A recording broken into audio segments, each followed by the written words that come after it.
calendar stone thing really started to bug me, because this was last year. We're getting ready to go into 2012, which we're now in, and everybody, the History Channel, all these TV shows are talking about December 21st, 2012, and I started asking, what's going on? Why? And so I have to start looking at America's iconography. We've got the Aztec calendar stone depicted in the Capitol frieze of American history, and I start looking at the peculiar imagery on the Great Seal of the United States. And I have to give credit where credit is due. Dr. Thomas Horn, in his book Apollyon Rising 2012, really opened my eyes to some of this stuff, some of this research regarding what's going on with that iconography there. It's on the back of your dollar bill.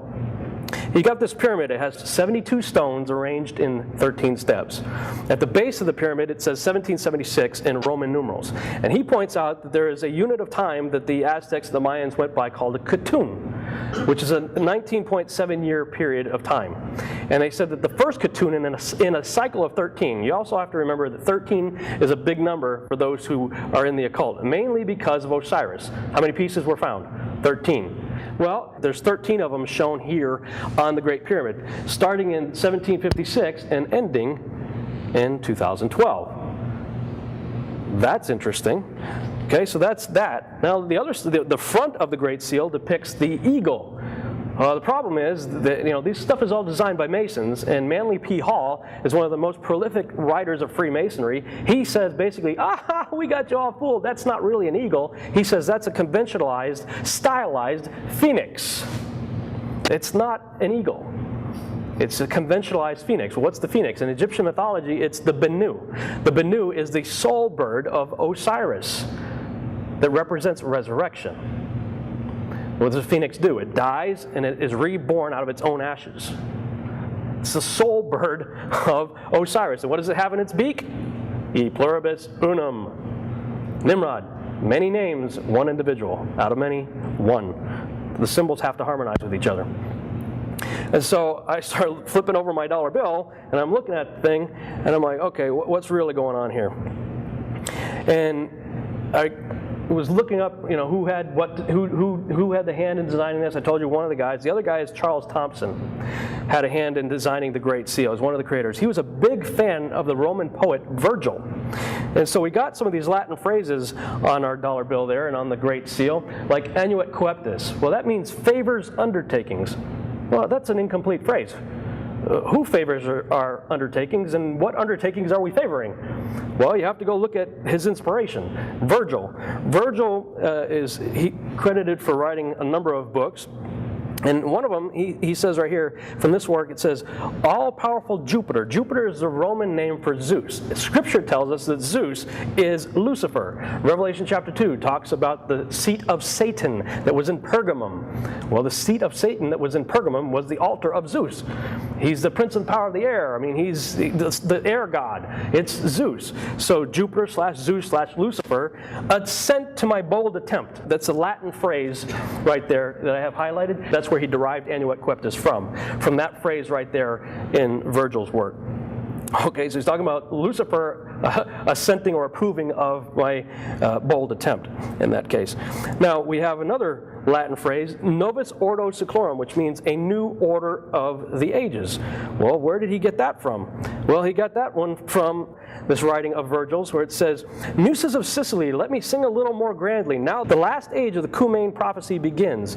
The great roll call of the centuries is born anew. That's the Latin phrase right there. He pulled that Latin phrase, and that's what morphed into novus ordo seclorum from that right there. But let's continue. It says, now virgin justice returns old Saturn's reign. Saturn is also associated in mythology with Lucifer.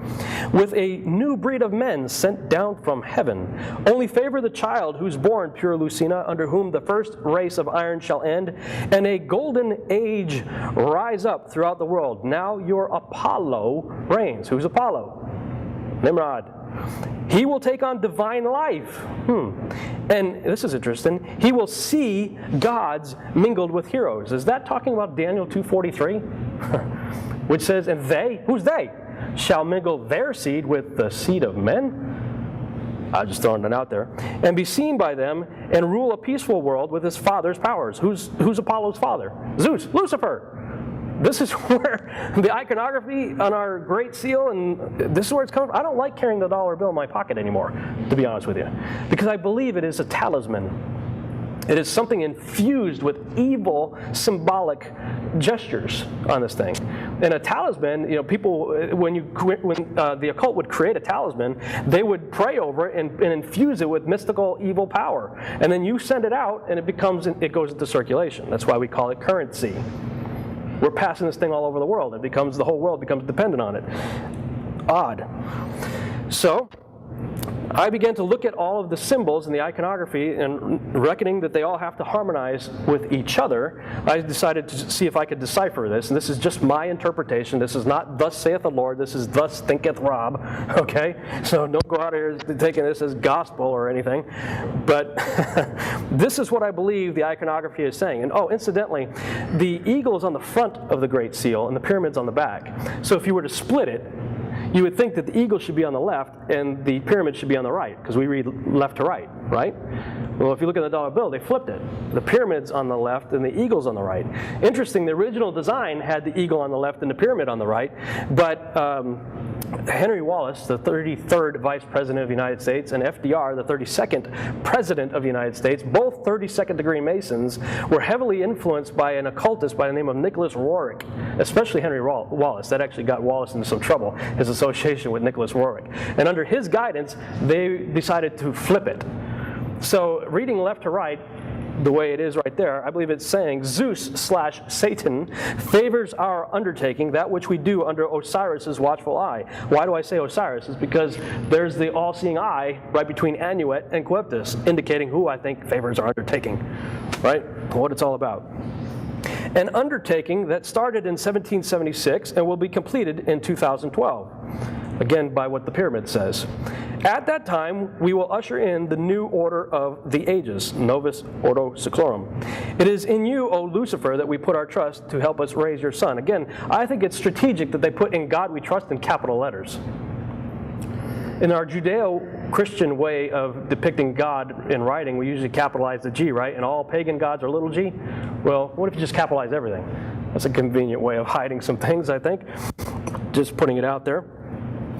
Like a phoenix rising out of the ashes of death, under the sign of Saturn, Apollo, Nimrod will rise again. That Star of David has nothing to do with David. It has more to do with Saturn than anything else. The star of Remphan, that Stephen referred to in the book of Acts. Thus, the one false god, represented by many names, shall reign anew, e pluribus unum. That's what I believe the iconography is saying, that all the symbols have to harmonize with each other. That's what I believe it is saying. So let's see if this theory is true.